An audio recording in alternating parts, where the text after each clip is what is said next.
Okay, this is my presentation on my Pecha Kucha.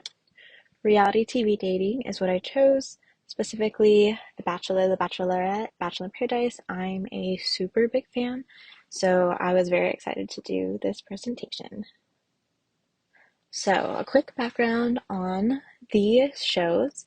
The Bachelor actually came out first before any of them, and then The Bachelorette and Bachelor in Paradise followed. It started in 2002, and as you can tell, 26 seasons. They are very, very successful, and the show just keeps going on. So basically, just to do a rundown, the Bachelor, Bachelorette, there's one, they have 30 women, they have to give out roses to narrow it down to find the love. They meet their families, they have one-on-one time, and then it just comes down to a proposal.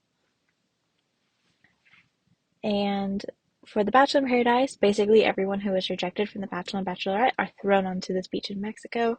They have to couple up, they go on one-on-one dates, and they just keep working on their relationship. And the couples who are really meant to be together end up getting engaged. Others just kind of play around on the beach. So the rules for being on the show is there really aren't any. They're all basically guidelines. One of the funny ones is that they're not allowed to eat the food because it's unattractive, so the food is more for show. However, even that rule was broken. The scene is one of the contestants eating the food and turning out to get sick because it's fake. So there is plenty of drama. If there was no drama, there'd be no TV. This is just a couple of examples of what kind of drama there is. Fans making fun of the people who made a really bad impression. Challenges that you need to overcome when you're on this show.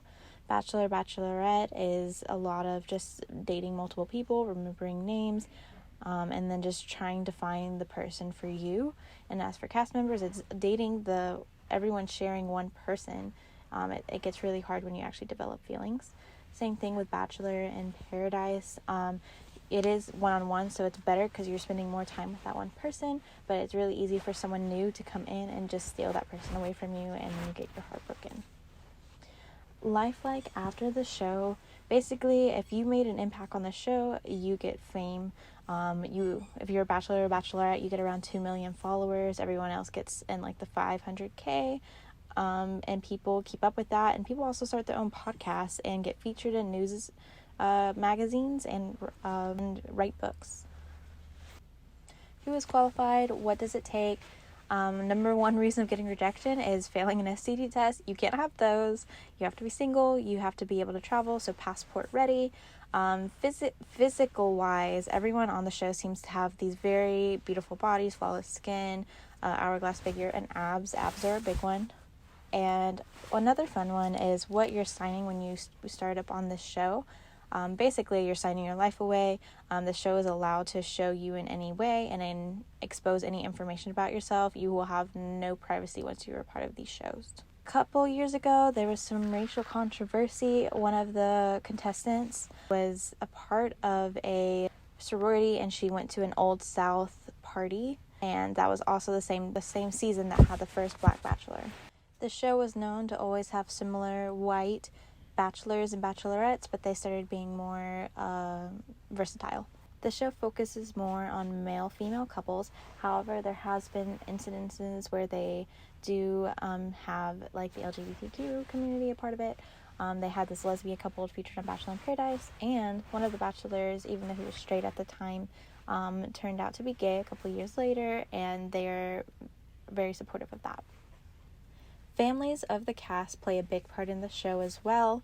Families definitely have a say in their kids featuring in the show, how they're portrayed, the decisions they make if you're a bachelor, and the fans really feed on that energy, as you can see from these photos. Conflict. So in the show, there's a lot of people who come out evil or just come out in a bad light. At the end of every show, there's a woman tell all and a men tell all, basically allowing the cast members who did not get their man or woman to redeem themselves. So there are only 15 couples still together from all of the gazillion seasons that have been made, there's only a 21% overall success rate. However, with Bachelor in Paradise, there's a lot more couples that come out of that, which makes sense because these people spend more time together. There are 12 couples that are together from, I believe, the 16 seasons. And that is all that I have. Thank you for coming to my PowerPoint.